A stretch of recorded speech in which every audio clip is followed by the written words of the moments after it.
আজও পর্যন্ত আমার জানা হলো না আল্লাহ তাআলা। তাই আমি জানতে চাই আমার কওমের মাঝে সর্বনিকৃষ্ট লোকটাকে, তাকে আমার সামনে প্রকাশ করে দাও, তাকে আমার সামনে পরিচয় করিয়ে দাও, তাকে আমি চিনতে চাই।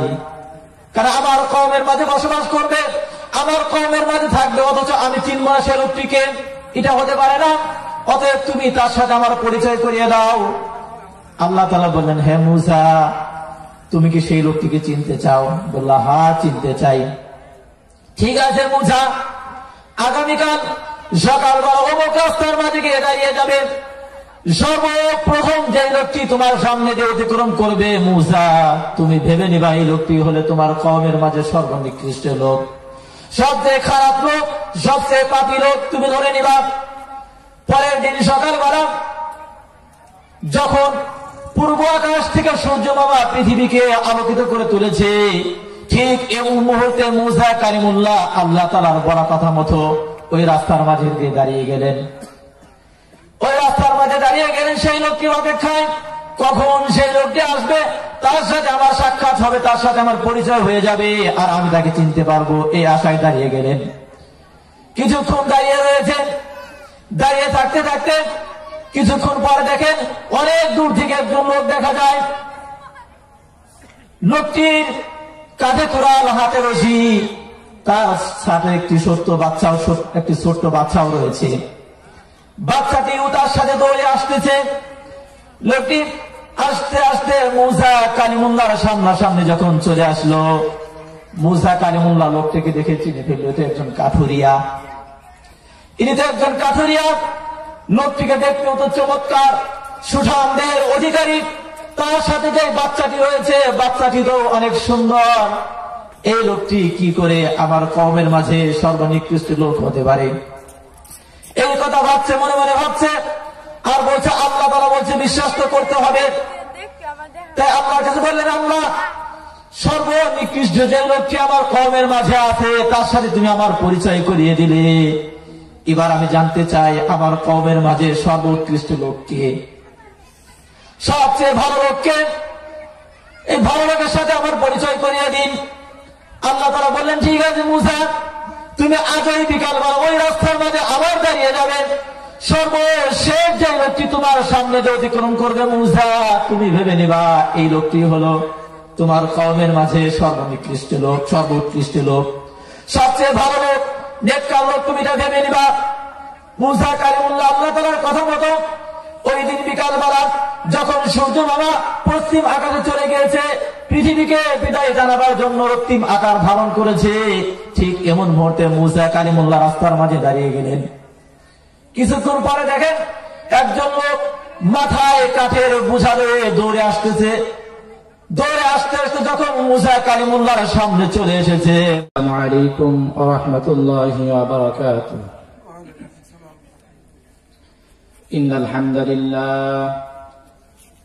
ইন্নাল হামদালিল্লাহি নাহমাদুহু ওয়া নাস্তাঈনুহু ওয়া নাস্তাগফিরুহু ওয়া নু'মিনু বিহি ওয়া নাতাওয়াক্কালু আলাইহি ونعوذ بالله من شرور أنفسنا ومن سيئات أعمالنا من يهد الله فلا مضل له ومن يضلله فلا هادي له ونشهد أن لا إله إلا الله وحده لا شريك له ونشهد أن سيدنا وسندنا وحبيبنا وطبيبنا وقلوبنا ومولانا محمد الذي أرسله الله إلى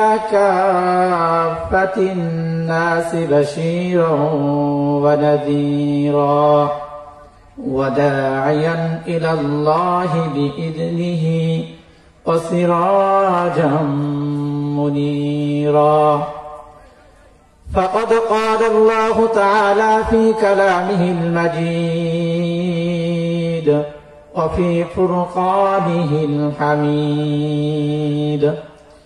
فأعوذ بالله من الشيطان الرجيم বিসমিল্লাহির রহমানির রহিম লা তাকনাতু মির রাহমাতিল্লাহ ইন্নাল্লাহা ইয়াগফিরুয যুনুবা জামিআ ইন্নাহু হুয়াল গফুরুর রহিম সাদাকাল্লাহুল আযীম قال النبي صلى الله عليه وسلم التائب من الذنب كمن لا ذنب له أو كما قال عليه الصلاة والسلام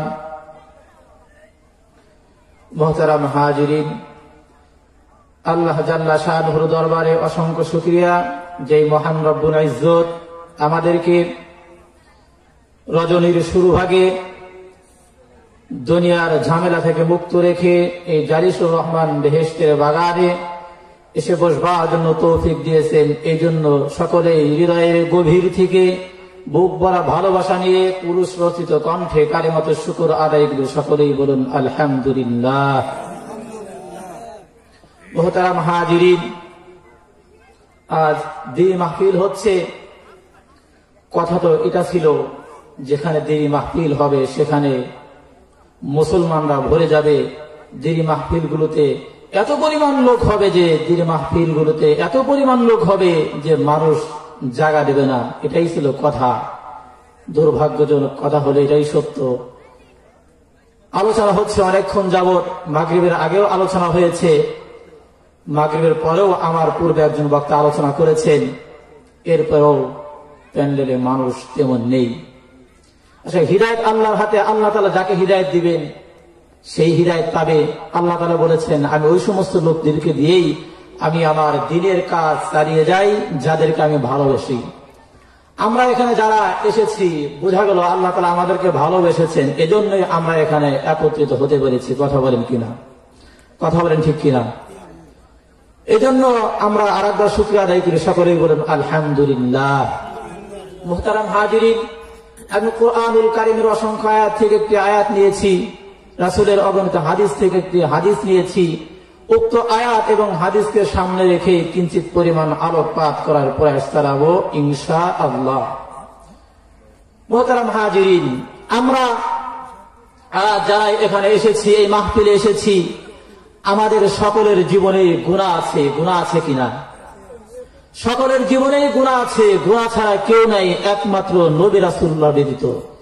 নবী রাসূল যারা ছিলেন তিনারা নিষ্পাপ, তাদের জীবনে কোনো গুনাহ ছিল না।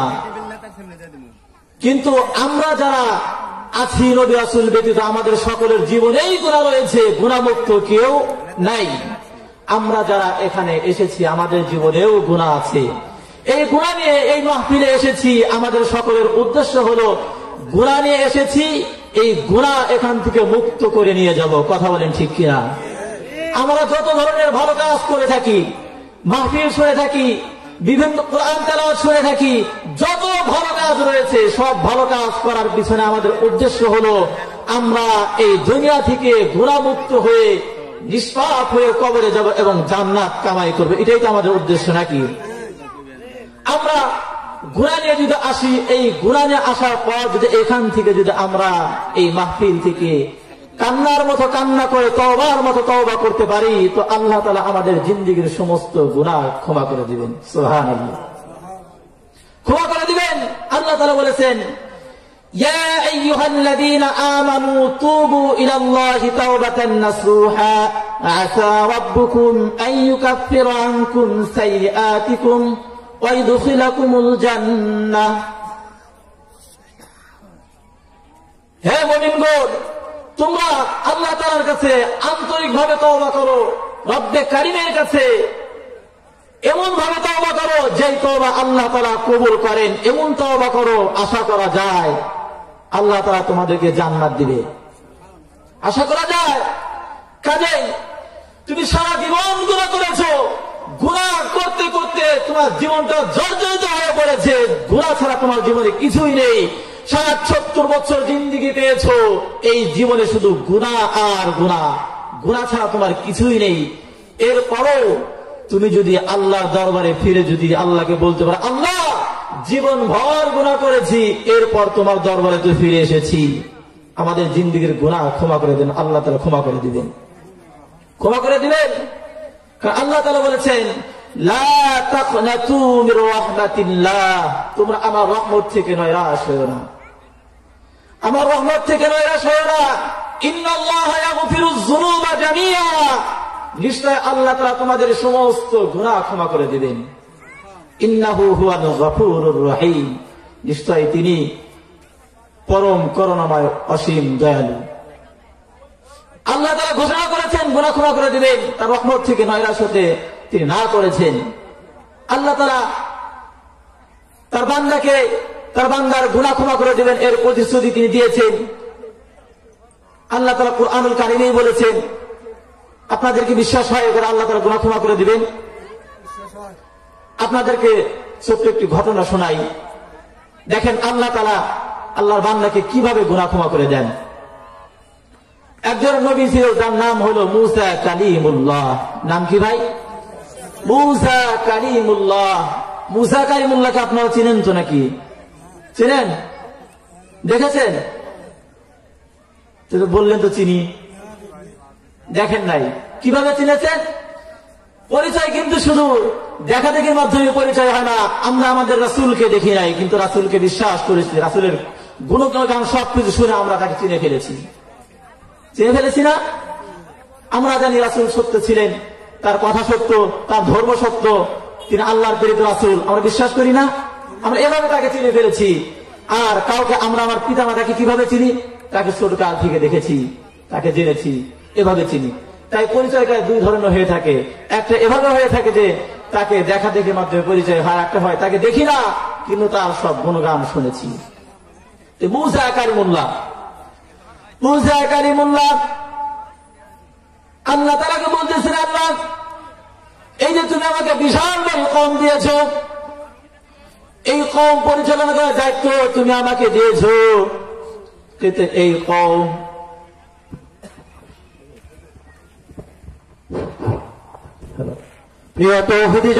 দীর্ঘক্ষণ আমরা আমাদের নেতাদের মুখ থেকে চমৎকার আলোচনা শুনলাম।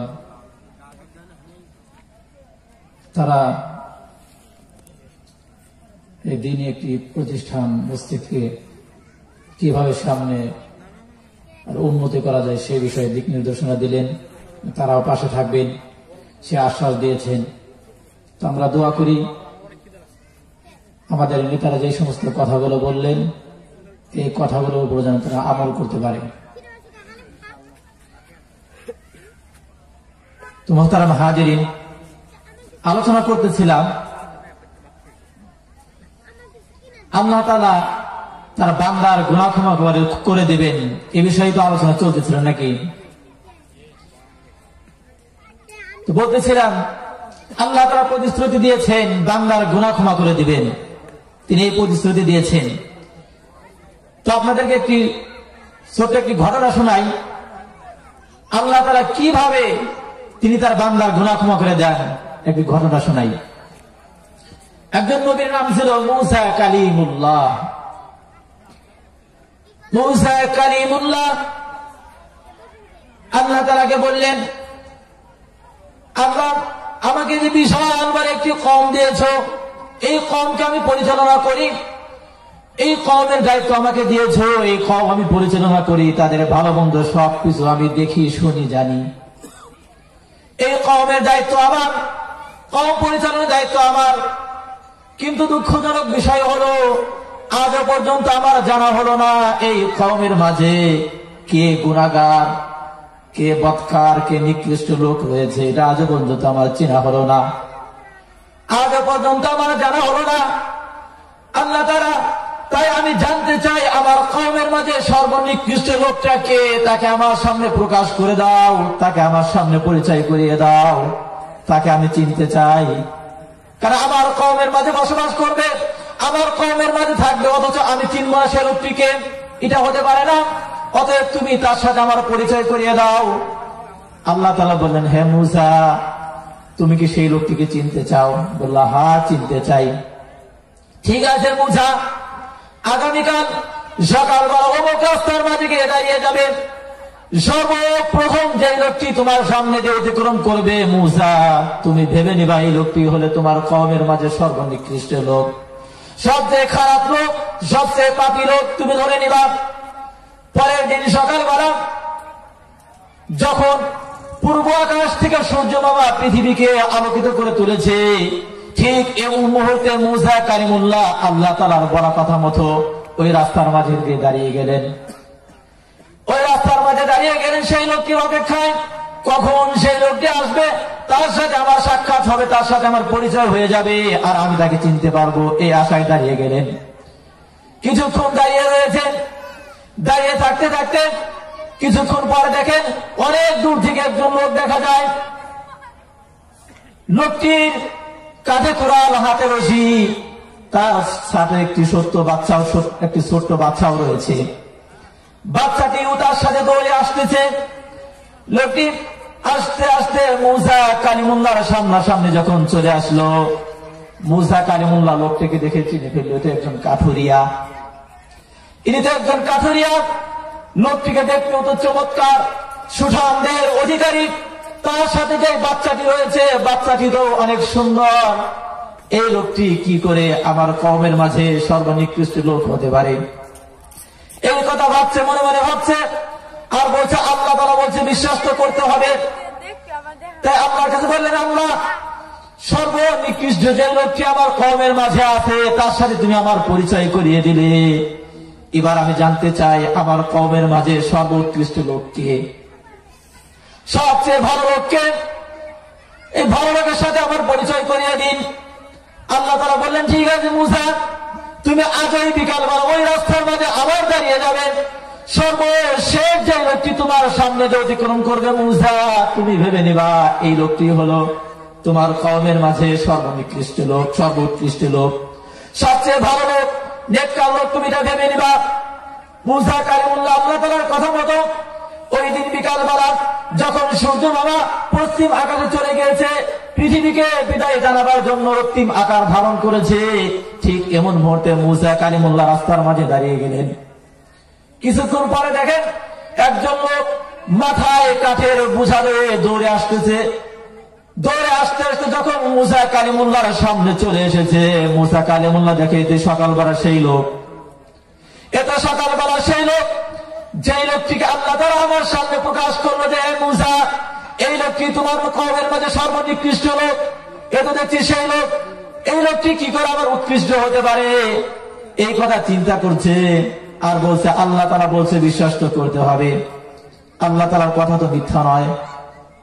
এবার মূসা কালিমুল্লাহ চিন্তা করছে, চিন্তা করে করে তুর পর্বতে চলে গেলেন আর বলেন, আল্লাহ তোমার লীলাখেলা তো বোঝা যায় না, সকালবেলা যেই লোকটিকে তুমি নিকৃষ্ট পাপী বলে প্রমাণ করলে, সেই লোকটি বিকালবেলা কি করে আবার নেককার হয়ে যেতে পারে, আমার কওমের মাঝে সর্বোৎকৃষ্ট লোক, ভালো লোক হয়ে যেতে পারে, আমার বুঝে আসে না। আল্লাহ বিষয়টা কেমন হলো আমাকে বুঝিয়ে দিন।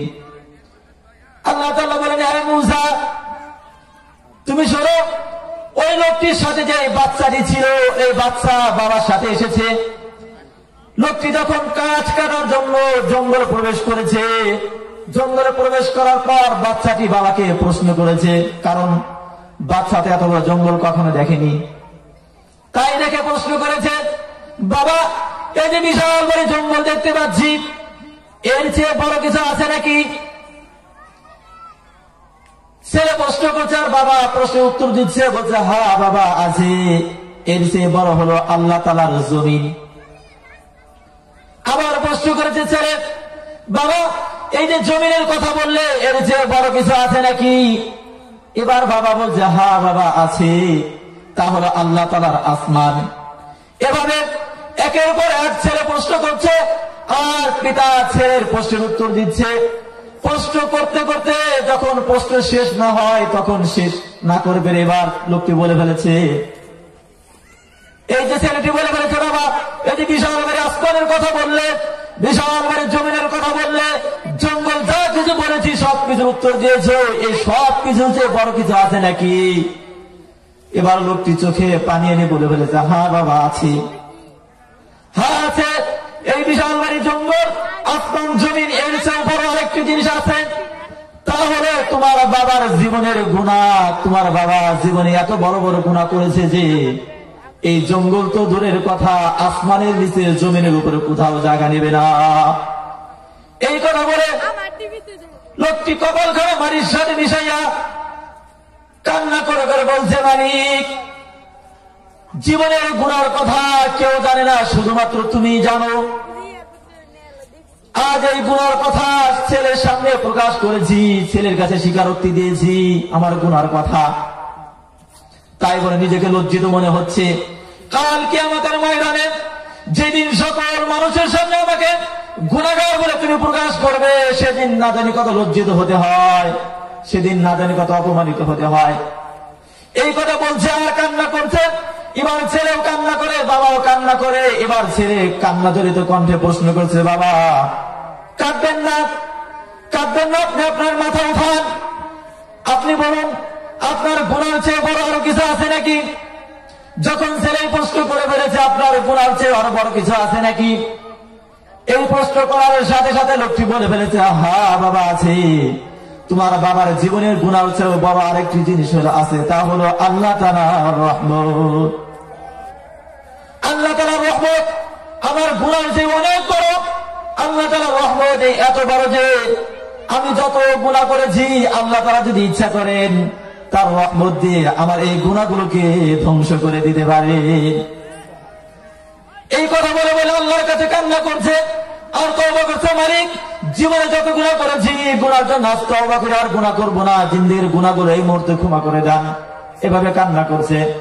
এই মূসা, ওই লোকটি যখন এই সমস্ত কথা বলেছে আর আমার রহমতের স্বীকারোক্তি দিয়েছে, বরাত প্রকাশ করেছে মূসা, ওই সময় আমার কুদরতি দরিয়ায় জোশ লেগে গেছে রে মূসা।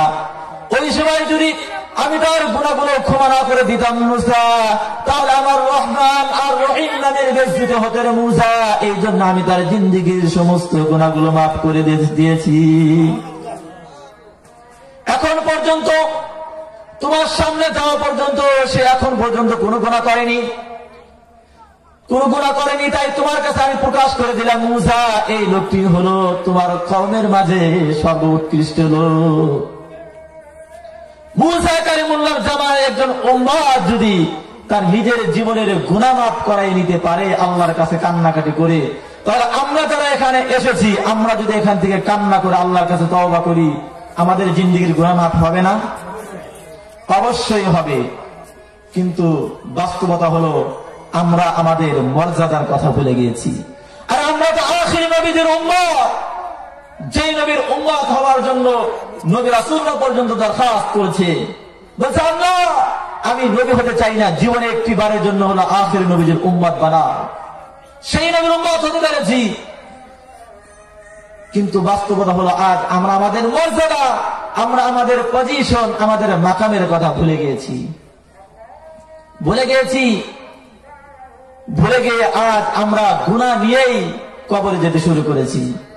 আমরা শ্রেষ্ঠ নবীর উম্মত হওয়ার পরেও যদি আমরা গুনাহ নিয়ে কবরে যাই, তাহলে আমার মতো কপাল পোড়া আর হতভাগা আসমানের নিচে জমিনের উপরে দ্বিতীয়টা আর কেউ হতে পারে না, কেউ হতে পারে না।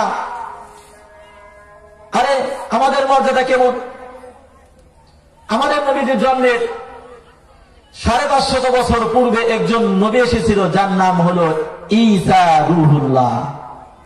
নাম কি ভাই? ঈসা রুহুল্লাহ। ঈসা রুহুল্লাহকে আল্লাহ তাআলা ইনজিল শরীফ দিয়েছিলেন।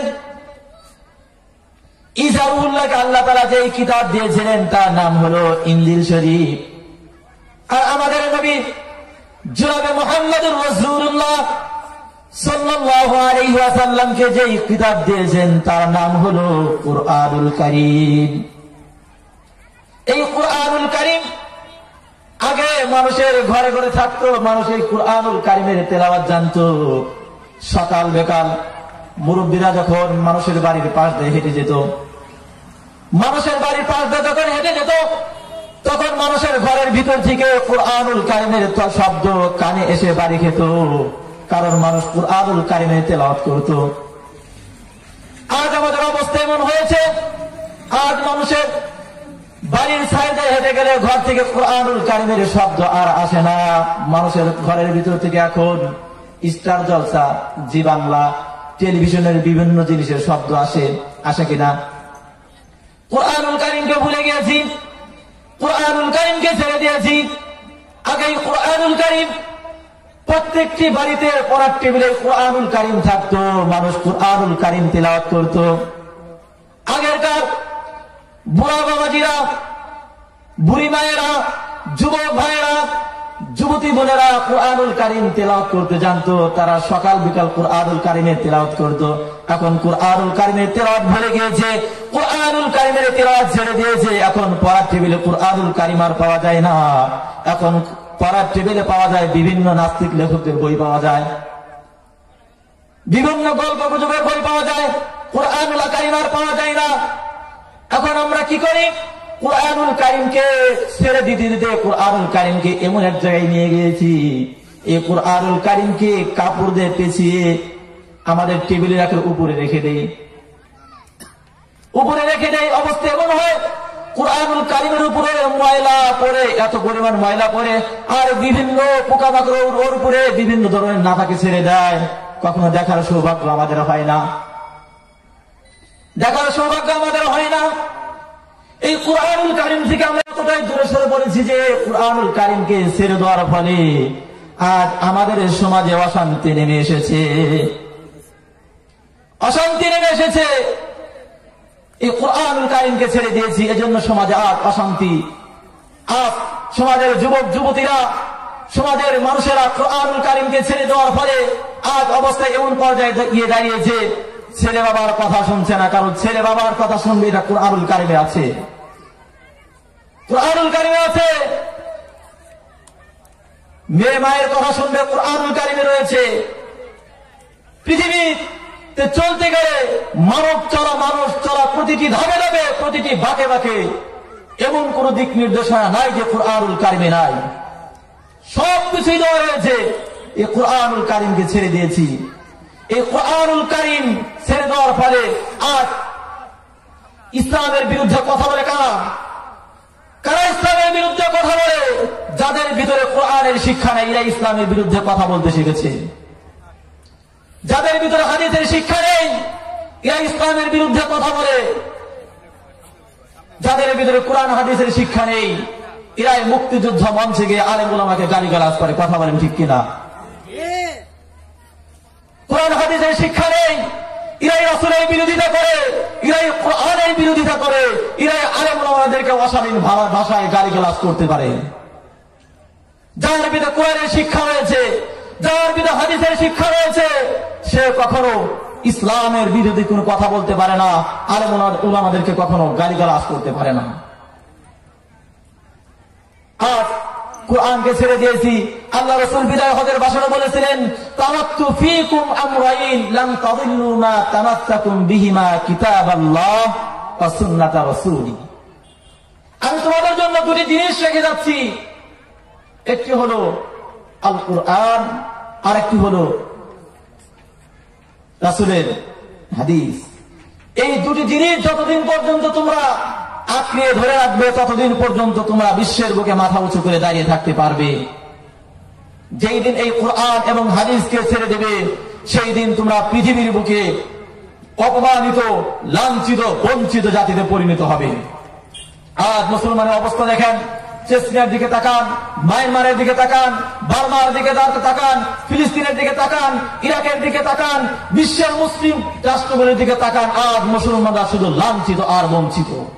এর কারণ হলো আজ আমাদের মধ্যে কোরআনের শিক্ষা নেই, কোরআনের শিক্ষা নেই। এই বাংলাদেশের মুসলমানরা আজ নির্যাতিত, নিপীড়িত, নিষ্পেষিত, লাঞ্ছিত। এর কারণ হলো আমরা কোরআনকে ছেড়ে দিয়েছি, কোরআনকে ভুলে গেছি। ভুলে যাওয়ার কারণে আজ আমাদের উপরে এই বিপদ চেপে বসেছে। যাই হোক, বলতেছিলাম, এই কোরআনুল কারিম আগে মানুষ তেলাওয়াত করতো, এই কোরআনুল কারিম ছেড়ে দিয়ে মানুষ বিভিন্ন গল্প গুজবের বই ধরেছে। আরেকটি জিনিস মানুষকে গ্রাস করে ফেলেছে, তা হলো মোবাইল। যেই সময় মানুষ কুরআনুল কারীম তিলাওয়াত করতো সেই সময় মানুষ মোবাইল টিপেন, হয় না ভাই? মোবাইল, বিশেষ করে যুবক যুবতীদেরকে মোবাইলটা এমন ভাবে গ্রাস করে ফেলেছে, এদের ফুলের মতো সাজানো জীবনকে তছনছ করে দিচ্ছে। এই যুবক, এই যুবতী মোবাইলের মাধ্যমে কি করেন? রাতের পর রাত, দিনের পর দিন এরা প্রেমিক প্রেমিকের সাথে, প্রেমিকা প্রেমিকের সাথে রাতের পর রাত, দিনের পর দিন গল্প গুজব করে। 100 টাকায় 300 মিনিট নিয়ে রাতের পর রাত গল্প গুজব করে। এই যুবক, এই যুবতী যদি রাত্র জাগরণ যদি আল্লাহ তাআলার জন্য করতো, যদি প্রেমিক প্রেমিকার সাথে কথা না বলে যদি আল্লাহ তাআলাকে পাওয়ার জন্য যদি কথা বলতো, এই যুবক আর যুবতী আল্লাহর ওলি হয়ে কবরে চলে যেত। নেই, নেই আমাদের ভিতরে এটা।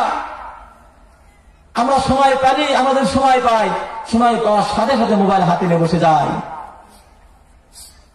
বসে যায়। যুবকেরা কোরআন শিখবে, এই স্প্রে আসবে কোত্থেকে? এই স্প্রে নেই, এর কারণ হলো মোবাইলের পিছনে আমাদের সময় দিতে হয়, মোবাইলের পিছনে সময় দিতে হয়। এজন্য আজ আমাদের কোরআন শিক্ষার প্রতি স্পৃহা নেই, দিনের প্রতি ভালোবাসা নেই, আমাদের অবস্থাই হয়েছে। আরেকটা জিনিস যুবকদেরকে ধরে ফেলেছে, এই সমাজের যুবক যুবতীদেরকে আরেকটা জিনিস ধরছে, তা হলো মাদক। সবকিছুর মূল কিন্তু একটাই, এই কোরআন এবং হাদিসকে ছেড়ে দেওয়ার ফল। কোরআন এবং হাদিসকে ছেড়ে দেওয়ার ফলে সব হয়েছে। আজ সমাজের প্রাণ শক্তি, সমাজের মেরুদণ্ড এই যুব সমাজ আজ কি হয়ে যাচ্ছে? ধ্বংসের দ্বার প্রান্তে চলে গিয়েছে। মাদক সেবন করে এদের ফুলের মতো সাজানো জীবনকে কাছের মতো ভেঙে ছেড়ে তছনছ করে দিচ্ছে। বর্তমান সমাজের যুবকেরা আফিম, হিরোইন, মারিজোয়াত, এলএসডি, প্রেথিরেন, কোকেন, ইয়াবা, ব্রাউন সুগার, গাঁজা, মদ ইত্যাদি সেবন করে নিজেদের জীবনকে তছনছ করে দিচ্ছে, তছনছ করে দিচ্ছে। আজ প্রশাসন বিচলিত হয়ে পড়েছে, ডাক্তাররা দিশাহারা হয়ে পড়েছে, গার্জিয়ানরা আজ দিশাহারা হয়ে পড়েছে। কিভাবে ছেলে মেয়েদেরকে মাদকের বেড়াজাল থেকে নিয়ে আসা যায়, মাদক থেকে কিভাবে ছেলে মেয়েদেরকে বাঁচানো যায়, আজ এই পরিকল্পনা চলছে। চিকিৎসকেরা দিশাহারা, কিভাবে এদেরকে মাদকের বেড়াজাল থেকে ফিরাবো, কিভাবে মাদক থেকে এদেরকে মুক্ত করব, আজ এই চেষ্টা চলছে। আজ চেষ্টা চালাতে চালাতে গিয়ে শেষ পর্যন্ত তারা এটাই সিদ্ধান্ত নিয়েছে, এই মাদকের বেড়াজাল থেকে যদি যুব সমাজকে যদি মুক্ত রাখতে হয়, তাহলে এদেরকে কোরআনের শিক্ষা দিতে হবে। আরে মাদক সেবন করে বাংলাদেশের একজন পুলিশ, তাকে তার মেয়ে কুপিয়ে মেরে ফেলেছে, শুনেছেন না? মাহফুজুর রহমান, তাকে তার মেয়ে মাদক সেবন করে দা দিয়ে কুপিয়ে হত্যা করেছে। মাদক সেবন করে তাকে জেলখানায় নিয়ে যাওয়া হলো। তাকে কিভাবে কি করা যায়, সর্বশেষ সিদ্ধান্ত হলো কোরআনের শিক্ষা দিতে হবে। কোরআনের শিক্ষা দিলেই এই সমস্ত পথ থেকে যুবকদেরকে ফেরানো সম্ভব, ফেরানো সম্ভব। আমি বলছি, এই কোরআনুল কারীমের শিক্ষা যে এই সমাজের যুবক যুবতীদের মধ্যে থাকবে না, এই সমাজের যুবক যুবতীদের মধ্যে কোরআনের শিক্ষা যদি না থাকে, কোশ্চিন কারেও র্যাব দিয়ে, আর্মি দিয়ে, বিডিআর দিয়ে কখনো এই সমাজের যুবক যুবতীদেরকে মাদকের বেড়াজাল থেকে মুক্ত করা যাবে না, মুক্ত করা যাবে না। এই 55,000 বর্গ কিলোমিটার বিস্তৃত লাল সবুজের পতাকা খচিত সোনার বাংলাদেশ, এই দেশের যুবক যুবতীদেরকে মাদকের বেড়াজাল থেকে, খুন থেকে, ধর্ষণ থেকে যদি ফিরাতে চান, তাহলে কোরআনের শিক্ষা দিতে হবে। কোরআনের শিক্ষার বিকল্প কোন রাস্তা নেই, রাস্তা নেই। আপনি যতই চেষ্টা করেন পারবেন না, চ্যালেঞ্জ করে দিলাম, পারবেন না, পারবেন না। যাই হোক, বলতেছিলাম, ঈসাউল্লাহকে আল্লাহ তাআলা ইনজিল শরীফ দিয়েছিলেন, আর আমাদের নবী মুহাম্মদ রাসূলুল্লাহকে কুরআনুল কারীম দিয়েছিলেন। এই কুরআনুল কারীম যেই নবীর উপর নাযিল হয়েছে, এই নবী শ্রেষ্ঠ নবীতে ভূষিত হয়েছেন। এই কুরআনুল কারীম যিনি পড়তে জানেন, তিনিও খুব দামি। এই কুরআনুল কারীম যে উম্মতের জন্য এসেছে এই উম্মত দামি। এই কুরআনুল কারীম যেই মাসে অবতীর্ণ হয়েছে এই মাসের আমি এই কুরআনুল কারীম যিনি তেলাওয়াত করতে জানেন, কুরআনুল কারীম যারা পড়তে জানেন এদেরকে ভালোবাসেন, সে লোক দামি। অর্থাৎ কুরআন, আল্লাহ রাসূল হাদিস শরীফে বলেছেন আল কুরআন হুজ্জাতুল লাকা ওয়া আলাইক, এই কুরআন তোমার পক্ষে আর তোমার বিপক্ষে দলিল হবে। তুমি যদি যারা কুরআন পড়তে জানে তাদেরকে ভালোবাসো, যারা কোরআন পড়তে জানে, যারা কোরআন রিসার্চ করে, এই যে যারা মাঠে ময়দানে কাজ করতে থাকে, এরা যে সমস্ত কথাগুলো বলে এদেরকে যদি তোমরা সমর্থন করো তাহলে কোরআন তোমার পক্ষে দলিল হয়ে যাবে। আর যদি এদের পক্ষে এদের বিপক্ষে, মূর্তির পক্ষ নিয়ে এদের বিপক্ষে যদি তুমি দলিল পেশ করতে থাকো তাহলে এই কোরআন কাল কিয়ামতের ময়দানে তোমার বিপক্ষে দলিল হয়ে যাবে। আর কোরআন যদি কারো বিপক্ষে দলিল হয়ে যায় তার জান্নাতে যাওয়ার কোন রাস্তা থাকবে? থাকবে না। যাই হোক, ঈসা আল্লাহ তাআলা বিনা বাবায় মায়ের গর্ভে থেকে দুনিয়ার বুকে নিয়ে এসেছেন। আল্লাহ তাআলা দেখিয়েছেন আমি আল্লাহ সব কিছু পারি। মা ছাড়াও সন্তান দিতে পারি, বাবা ছাড়াও সন্তান দিতে পারি, পিতা মাতা কোনটার প্রয়োজন নাই, এভাবে আমি এমনি সন্তান দিতে পারি। আল্লাহ তাআলা এটা তার কুদরত প্রকাশ করে বুঝিয়েছেন আমি আল্লাহ সব কিছুর উপর ক্ষমতাবান। ইন্নাল্লাহা আলা কুল্লি শাইইন কাদির, আল্লাহ তাআলা সব কিছুর উপর ক্ষমতাবান। তাই তোমাকে আমি ক্ষমতা দিয়েছি, তোমাকে রাজত্ব দিয়েছি, এটা তুমি ইসলাম কামাইয়ের একটি পথ ভেবে নাও, তুমি জান্নাত কামাইয়ের একটি পথ ভেবে নাও, এর মাধ্যমে তুমি জান্নাত কামিয়ে নাও, এর মাধ্যমে তুমি জাহান্নাম কামিও না, জাহান্নাম কামিও না। তোমাকে 100 জনের মধ্যে একজন হিসাবে গণ্য করেছি, তোমাকে সমাজের মোড়ল হিসাবে আমি নির্ধারণ করেছি। সমাজের যুবকেরা তোমার কাছে আসে, মাদ্রাসায় আমার কনসার্ট হবে, গানের প্রোগ্রাম হবে, আমার এত টাকা লাগবে, তুমি বলে দাও না। আমাকে আল্লাহ ক্ষমতা দিয়েছে, আমাকে এই সমাজের নেতা হিসেবে কবুল করেছে, আমি এর মাধ্যমে কোনো গুনার কাজে যাব না, এর মাধ্যমে আমি ভালো কাজ করতে চাই। তোমরা সভা দাও, ইসলাম অনুষ্ঠান করো, মসজিদ নির্মাণ করো, রাস্তা ভেঙে গিয়েছে রাস্তা ঠিক করো, কালপাট বানাও, ব্রিজ বানাও, সমাজের বিধবা যারা আছে তাদেরকে তোমরা সাহায্য সহযোগিতা করো। এ বিষয়ে তোমরা আমার কাছে আসো, আমি সহযোগিতা করব, আমি তোমাদের পাশে দাঁড়াবো। এভাবে আপনি বলেন, আপনার এটা জান্নাতের জড়িয়ে হয়ে যাবে। তা না করে যদি আপনি যুবকদেরকে আরো উস্কিয়ে দেন যে কুরআনের বিরুদ্ধে কথা বল, হাদিসের বিরুদ্ধে কথা বল, আলেমদের বিরুদ্ধে কথা বল, মূর্তির পক্ষ নিয়ে কথা বল, ইসলাম বিদ্বেষী যত কথা আছে, যত কার্যকলাপ আছে তোরা কর, তাদের সাথে আমি আছি, খোদার কসম করে বলি তোমার জন্য জাহান্নাম ওয়াজিব হয়ে যাবে, তোমার জন্য জাহান্নাম নির্ধারণ হয়ে যাবে।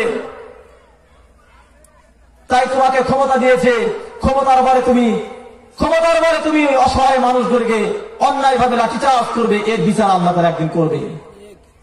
এর বিচার একদিন হয়ে যাবে যে আল্লাহ তাআলা তোমাকে ক্ষমতার আসনে বসিয়েছেন, ওই আল্লাহ তাআলা যদি ইচ্ছা করে তোমাকে ক্ষমতার আসন থেকে টানলে নিচে নামিয়ে তুমি যাদেরকে পিটিয়েছো এরা ক্ষমতার আসনে বসাতে, এদেরকে ক্ষমতার আসনে বসাতে পারেন, এদেরকে ক্ষমতার আসনে বসাতে পারেন। যেই লাঠি তুমি হুজুরদের পিঠের উপর মেরেছো, আল্লাহ তাআলা যদি ইচ্ছা করে এই লাঠি হুজুররা তোমাদের পিঠের উপর মারবে, সেই খুব সক্ষমতা আল্লাহ তাআলা আছে, সেই সক্ষমতা আল্লাহ তাআলা আছে। তাই ক্ষমতা পেয়েছো আর ভেবো না যে আমি সব কিছু করতে পারি, না, সবকিছু করতে পারো না। তোমার ক্ষমতা রয়েছে, ক্ষমতাই যদি সব কিছু হতো তাহলে ফিরাউন তার ক্ষমতার বলে সবকিছু করতে পারত, সে পৃথিবী থেকে বিদায় নিত না। টাকার গৌরবে যদি পৃথিবীতে সবকিছু করে যাওয়া যেত, সাদ্দাত মৃত্যুবরণ করতো না, আল্লাহ তাআলা নিয়ে গেছেন। তাই ক্ষমতা, টাকা পয়সা, ধন দৌলত এগুলো কিছুই না। আল্লাহ তাআলা তোমাকে এখন দিয়েছে, বিকালবেলা তোমাকে আবার ফকির করে দিতে পারে, ফকির করে দিতে পারে। তোমাকে চেয়ারে বসিয়েছে, ক্ষমতার চেয়ারে বসিয়েছে, আর একজনকে মাটিতে বসিয়েছে।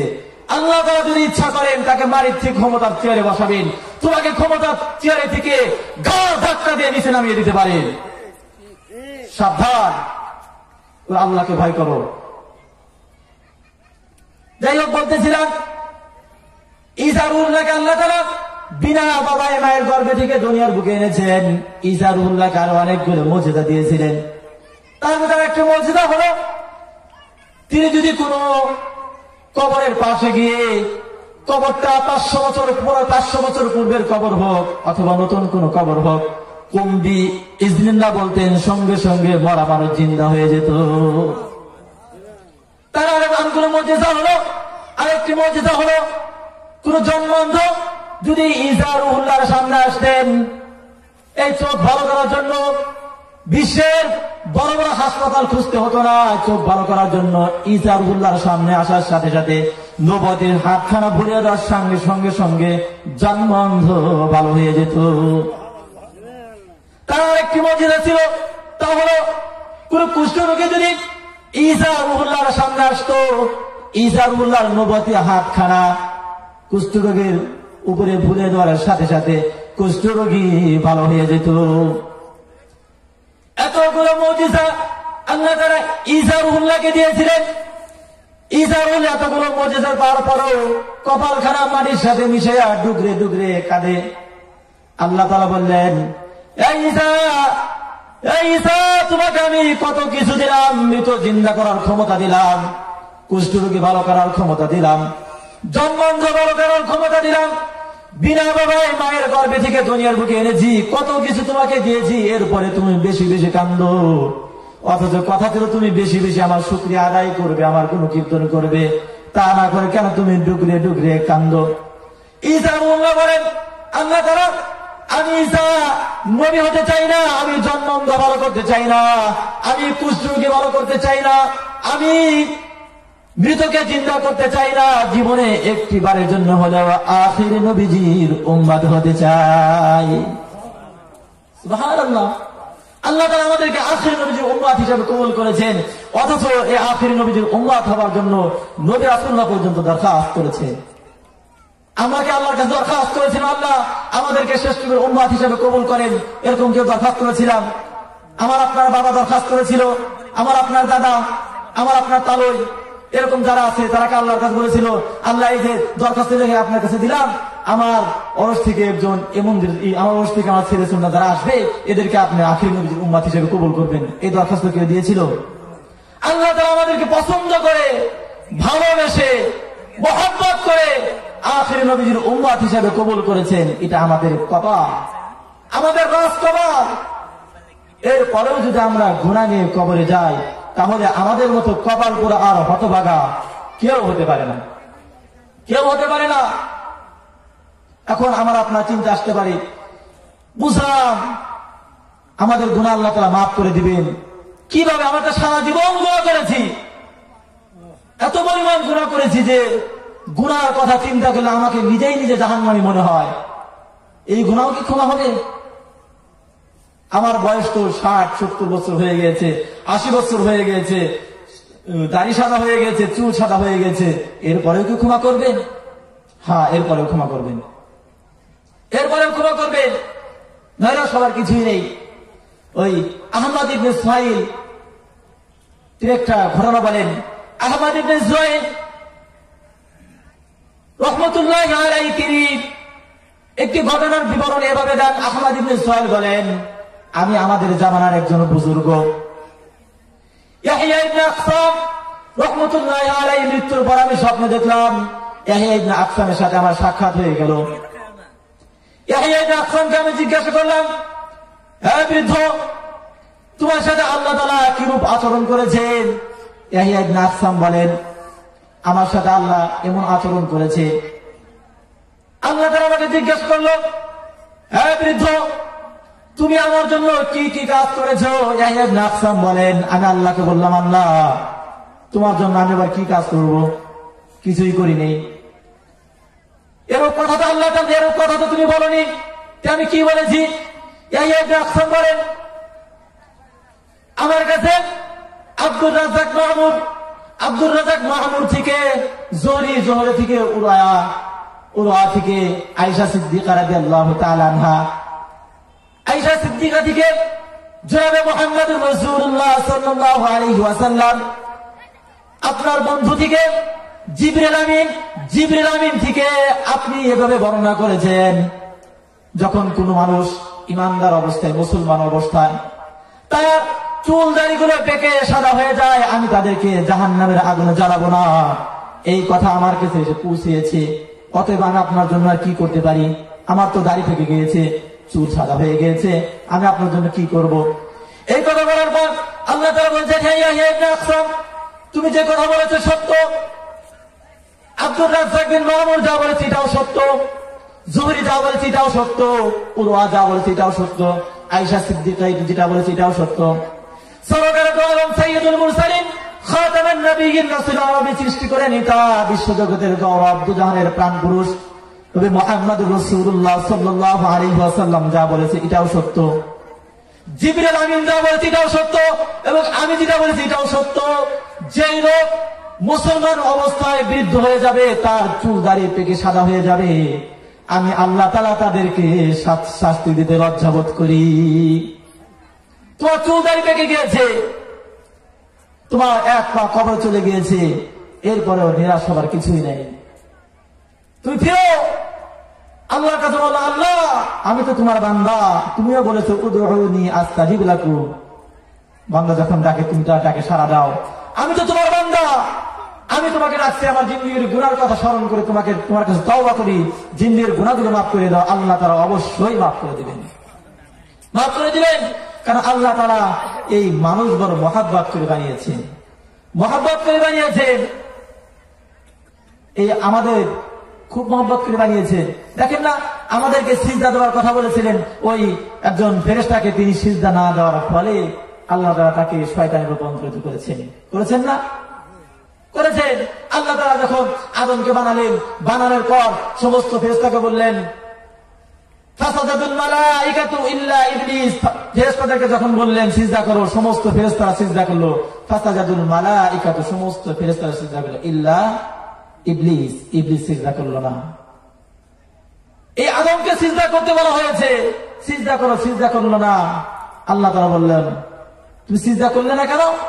সে বলল খলাকতানি মিন নার ওয়া খলাকতাহু মিন তিন। আল্লাহ তুমি আমাকে বানাইছো আগুন দিয়ে, আমার স্বভাব হলো আগুনের স্বভাব হলো উপরের দিকে যাওয়া, অতএব আমি কি করে মাটিকে সিজদা করতে পারি? আর তুমি আদমকে বানিয়েছো মাটি দ্বারা, মাটির স্বভাব হলো নিচের দিকে যাওয়া, অতএব আমি আদমকে সিজদা করতে পারবো না।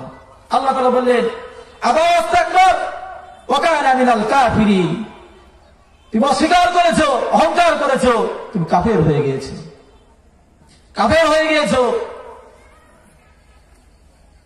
কাফের হয়ে গেলেন।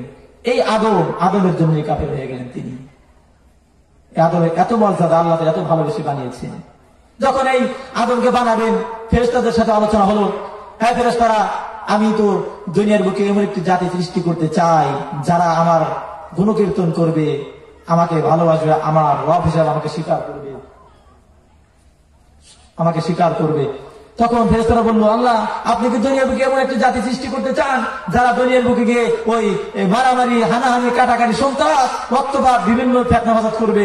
দরকার নয়, আমরাই তো যথেষ্ট, আমরাই তো আপনার গুণকীর্তন করছি, আপনার প্রশংসা করছি, আপনার পবিত্রতা ঘোষণা করছি, দরকার নাই। আল্লাহ তাআলা বলেন, না, আমি যা জানি তোমরা তা জানো না।